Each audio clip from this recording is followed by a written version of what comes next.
ప్రాచీన కాలం నుంచి కొనసాగుతున్న ఆచారాల ఆధారంగా శబరిమల ఆలయంలో మహిళల ప్రవేశంపై ఆంక్షలున్నాయని, దీనికి సంబంధించి మహిళలపై వివక్ష ఏమీ లేదని సుప్రీంకోర్టుకు కేంద్ర ప్రభుత్వం తెలియజేసింది. మహిళల ప్రవేశాన్ని అనుమతించడం అనే అంశంపై సుప్రీంకోర్టు ధర్మాసనం విచారణ కొనసాగుతోంది. సంప్రదాయాలను అనుసరిస్తూ శబరిమల ఆలయంలో శతాబ్దాలుగా భక్తులు స్వామిని పూజిస్తున్నారని కేంద్రం తరపు సొలిసిటర్ జనరల్ తుషార్ మెహతా వాదించారు.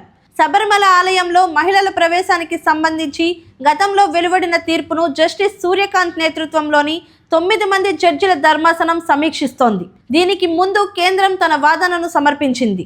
ఈ అంశం మత విశ్వాసాలకు సంబంధించినదని కేంద్రం పేర్కొంది. అవి న్యాయ వ్యవస్థకు అతీతమైనవని వాదించింది. శబరిమల అయ్యప్ప ఆలయంలో 10 నుండి 50 ఏళ్ల మధ్య వయస్సు మహిళల ప్రవేశంపై నిషేధాన్ని రద్దు చేస్తూ 2018లో సుప్రీంకోర్టు చారిత్రాత్మక తీర్పు ఇచ్చింది. అయితే ఈ తీర్పుపై పలు రివ్యూ పిటిషన్లు దాఖలయ్యాయి. ఈ క్రమంలోనే 9 మంది సభ్యుల విశాల ధర్మాసనం ఈ కేసును విచారిస్తోంది.